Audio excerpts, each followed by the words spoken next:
Yeah, so hello everybody again. Good morning, good afternoon, good evening, wherever you're watching this from. My name is Sola Abulu. I am the principal consultant of Sola Abulu and Associates. We are a strategy and communications training and consulting firm based in Lagos and Nigeria. We help businesses, brands, organizations, and institutions achieve their objectives through strategic communications, organizational effectiveness, and reputation risk management. We have our consulting arm where we work with clients, like I said. So this is our training arm. Welcome to S&A Learning. We have a suite of videos targeted at communication professionals, business owners, consultants, practitioners, and entrepreneurs, just trying to help everyone make sense of public relations, communications, and how it plays out in the real world and the value that it brings to your business and to the way in which you do things. Everything that we do in an organization is really about trying to influence people. Either you're trying to build trust, or you're trying to create space and support for your business, or you're trying to acquire customers, or you're trying to grow your business. You need to be able to communicate about what you're doing. You need to be able to give information to the market. You need to be able to give information to your customers, to the business, to the general public.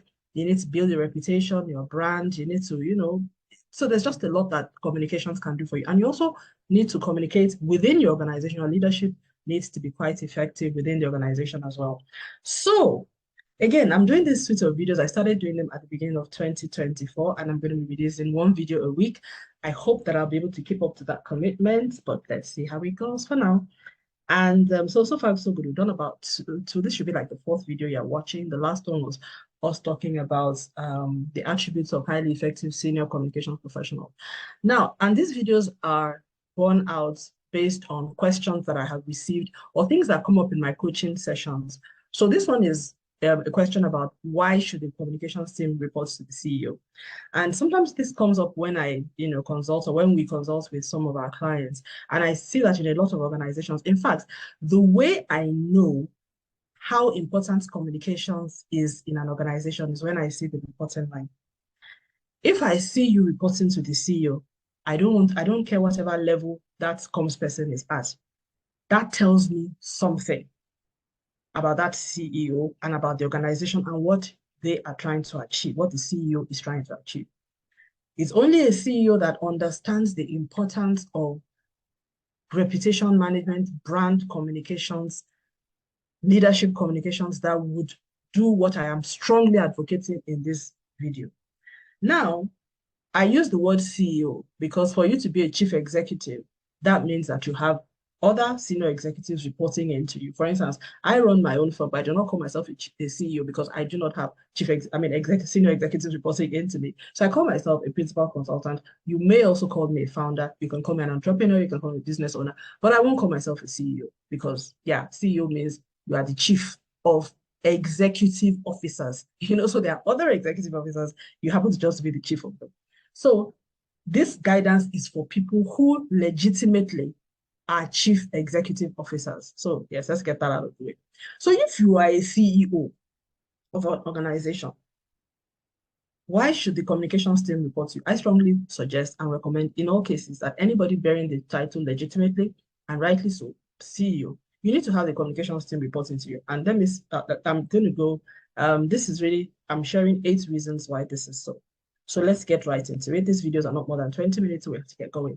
So the CEO is the custodian of the brand. The short answer, this is the shortest answer out of the 8 answers that I have here. The custodian of the brand is the CEO. The CEO is the one that is like the personality of the brand. The brand, you are the epitome, not only that you are the epitome of the brand, you are the custodian of how the brand is perceived, how it is visualized, how it plays out there. And you are the one that is supposed to craft that strategy that enables the brand to travel even further than its touch points, than its operations, for its messaging to go far, for its story to be concise, for its attributes to reflect that which, the board and everybody is holding it to. You are the one that is the custodian of that. And if you agree that you are the one that is the custodian of that, you then have to work with the people that will help you deliver on that agenda. I hope I'm making myself clear. And there's a whole lot more that I can say underneath of that, but let's just go on. Now, other functions may not fully understand the business value of strategic communications, brand reputation management. That's just the truth. And I've seen this play out. In fact, any organization that communications is not reporting directly to the CEO, most of the time, and is reporting to one other function like HR or legal, I have not seen any organization that manages it well. The communications will be stifled. That organization will be suffering. Is either employee engagement is at its lowest, employee communications is hampered, or do you understand? Or they're not effective outside. There will just always be problems. I have never seen, and if you've seen one organization that manages it very well, and I mean a big organization, I'm not talking small organization. Again, CEO, just think about those kind of organizations that have like, chief executives, you know what I mean? And I'm not talking, again, I'm not talking of, Shola and Sons. You understand? That's not what I'm talking about. So it has to be really that kind of business that has, it's really big. You have a board, you have a lot of staff, like, and then multiple locations, assets in a very big amount, that kind of thing. It's a real, you're probably quoted on the stock exchange. Even if you're not quoted, you are big enough, I mean, millions and sometimes even billions. Your balance sheet is very big. So, and I know that there are many reasons why people want communications to report into them. Some because they think they don't need to have that kind of direct importance to the CEO. And to be honest, a lot of the departments that I see that struggle to have communications reporting into them, they actually don't care about communications. Because if you really cared, I wouldn't even mind. But what I've noticed that most of the time, it's just about building their territory. They want to be able to say, so if it's an HR person, they want to be able to say, we're HR, we're handling comms, whereas you don't have the competence. And what I even find even more upsetting is they don't even go out of their way to build the communications competencies.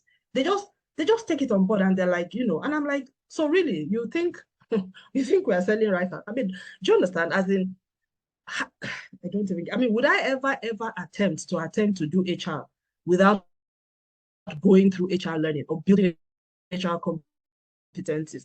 And just like we know, HR is very broad. It has payroll, it has learning and development, it has the transformation element of it, it has the personnel management, it has industrial relations. They're all different specialisms. And I have even noticed that they don't even cross one another. So the people who are payroll people, they stay in payroll. And then the business partners who actually, help the organization with resourcing and day-to-day, everyday affairs, those ones are different. The admin people too, HR admin, who do all the welfare and the processing of leaves and all those two are also different. Sometimes, of course, if it's a small organization, you may have one HR person doing everything. But even at that, just that person will still have a specialist area. And one area in HR that I've seen that doesn't even change is payroll. Payroll people, they remain payroll throughout because that one is highly specialist. You know what I mean? So if HR is like that, what makes people think that comms is not like that as well? Can you just wake up tomorrow and say you want to become a payroll specialist and run payroll for somebody? You can't. You make a lot of mistakes. The same way, you cannot just wake up and say you want to, do industrial relations. You mess it up. If you don't have the training, you don't have the expertise, you don't have the skill. That's exactly how comms is. So I've seen a lot of people claiming to be managing comms. Not only that they are not competent, they are not even working at building the competence. So the organizations are suffering. But I don't blame them. I blame the CEOs that allow it to happen. Because at the end of the day, you are the one that is managing a suboptimal organization. So number 3, brand and reputation matters are a C-suite priority. It's driven from the top. Any CEO that delegates that to somebody else, you are playing with fire. Because the day trouble will come, I pray that those people you have given it to, I mean, there will be enough transparency for you to really know what is happening, how to manage those stakeholders that, because what then would then happen is you are then required to provide guidance in an area that you have not been familiar with. And which is why till today I have a lot of respect. When I see CEOs that are out there, I respect them because it means they understand their job. I'm seeing too many CEOs doing operational things. Leave it to your other executives to handle. You're not COO. I think some CEOs are confused. You're not a COO. And that's why I said this guidance is for CEOs. But if you know that you are still CEO in your mindset, then maybe this is not for you. But if you have a CEO, somebody else, again, this is not about CEOs. I'm not talking to CEOs. CEOs, please continue to manage your operations. However you think is best for you. The CEO is supposed to be the person managing the overall strategy, of which brand and reputation is at the heart of it. It's the most strategic thing you can ever think about because once your reputation is killed, that's the end of your business. Nobody wants to know. I mean, we've seen it with food products, even Toyota at that time. Toyota was a stainless brand until that recall of Toyota vehicles. Till today, Toyota hasn't really gained back the reputation that it lost that time. from that recall. Because after that, other players then moved into the space. In Nigeria, particularly, Toyota lost it. I don't know about other markets, but it did. I mean, and since then, others, now Toyota is one of several brands, whereas it was a leading brand. After the recall, it just was never the same again. And that was not just about a technical, it was also about the way in which the entire thing was managed. So it needs to be a C-suite priority. It needs to be driven from top. I can't say much more than that. Yeah. Communication strategy is always obscured when it is not. For me, I've seen different models of people having communications reporting under them. The worst is when it is reporting under legal, because legal and communications are like, they are as far apart as anything in the world can be. It's like day and night, because legal has a set of laws guiding it. Communications has nothing to do with legalism. It's to do with narrative and sentiment. It's not about law, the law. Do you understand what I'm saying? It's not about, it has nothing to do with the law. It doesn't mean I'm going to violate the law, but you cannot use the law to tell me, I don't need the law to tell me how to guide the relationship. An instance, let's say husband and wife, we are married together. There's a husband and wife, there's a legal document binding them together.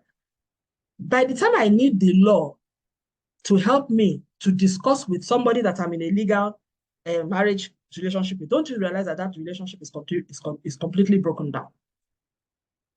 Because yes, there's the legal commitment, but then there should be the relationship that we can still work with and try to resolve. And that is what communications does for you. I'm using that as an analogy. But once you bring a lawyer into a relationship, the lawyer will only tell you, yes, easy. And which is why you find a lot of divorces become very contentious, because at that point, the lawyer is speaking based on the law. So I'm using that as an extreme. Of course, I'm not talking about marriage and divorce and all that. But what I'm saying is that the worst possible thing you can do as a CEO is have communications reporting into legal. That is a recipe for disaster. It shouldn't work. And what you can do is, because again, I've heard of, there's something you call hard line reporting and then dotted line. So if your organization is such that you know that you cannot hardwire it to the CEO because he has too many people reporting to him already, and that would be a problem. Or maybe the level of the person that you think is not so senior enough to make it make sense. Let them have a hardwired relationship into that other function, that whatever it is, preferably not legal, but if that is what makes sense for you, please. Well, anyway. But then let there be a dotted line. Dotted line, therefore, means that it is not a problem if the communications lead, whoever that person is, engages the CEO directly on any issue. And I know this works more in international companies. I'm not so sure about how it works within Nigeria, or local national companies, if people really understand that. But then it is possible to do it where you have two reporting lines, whereby there's an understanding, or you may say on issues around XYZ, you relate directly with the CEO on this and that. So you still carry your hardwired along, but to make it easier on anybody, again, it all depends on the CEO and what they consider to be their priorities. But if you are a CEO, you have a business to defend, it is your role. You really need to understand what's happening in the communication space. In fact, your decision, if you're a CEO and you are uncomfortable with communications reporting directly to me, it tells me a lot about where you are at. And it just says a lot. There's just something, in fact, I would really like to have a conversation with you, because I'm like, okay, so how does your organization function? Who are you then trusted to look after that brand for you? And what is your role? You are shirking on your responsibility. You are. So it also enables the team to function as a center of excellence supporting the overall business. Again, yeah, that's true. So when you have the communications team reporting directly to the CEO, they're not reporting under another function. They are able to then, of course, they will have their own budget. They will be able to look at their competencies and develop to be a center of excellence that is supporting the overall business. They are more able, and that's how communication should be. They should be working like internal consultants. That's how I've seen when it works the best. So, but if you have already stifled them under somewhere that they're not supposed to be, they're spending all their time looking for airtime, even with it. Like putting communications under HR that is already choked on its own. Where, as in a meeting, how do you even expect them to even have time to even talk about anything? They are not even going to talk about it. There's not going to be any attention to their development or competence or anything because HR already has a lot of its own issues to deal with. So there's just no airtime. They will be choked. In fact, as far as I'm concerned, you don't even have a comms team. So it is always better when you, and I don't, like I said, even if it's a team of two or one person, just have them reporting. Let there be a place maybe for organizational situationship that when there are meetings that somebody's doing their report, they can be still located somewhere, but that line to the CEO has to be there. And I mean, I leave it to you in the organization to know how. There are many ways you can do it. You can do it at, on certain issues, maybe they manage the internal comms or the leadership comms. Let there be something that brings the CEO directly into contact with the teams without anybody intervening in between on a regular basis. And of course, the bigger you are, the more established you will need to make that structure. And I would like to hear your comments you put your comments in the chat, please, because I really want to get some feedback, or does this make any sense? And what have been your own experiences? Of course, you can write them in a way that, it doesn't create any problems for you, but, just share your thoughts. I'll be very keen to hear. And you can share this, in the comments of the video below. So number 6, why the communications team should always report to the CEO? In my view, the 6 points I have here, 6 reasons, is that it high grades the practice to a strategic level. And that's just the truth. Because once you are in contact with the CEOs, and this is what I've seen, the more exposure the comms team has to the business leaders and the way they think, the more they become strategic in their thinking. A lot of comms people are tactical because they have no line sight to the strategic imperative and or the thinking of the CEOs. So there's a disconnect.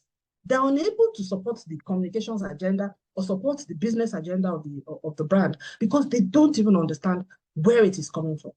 But when you are exposed to that thinking, either through maybe there's a monthly meeting you attend, or there's some sessions that you help co-facilitate or whatever, it then gives you what you need to know. You have it pitches you at a level that enables you to support the business. And in my former working life, I saw this brought to bear very seriously. By the time the comms team took control of internal comms, what that meant was that anytime our leaders wanted to engage the staff about something, we always got to know what it was first. And because we had to sort of like work on the messaging pack, or look through it, we would have read through it before the organization launches that initiative. We will have thought through it. We will understand it.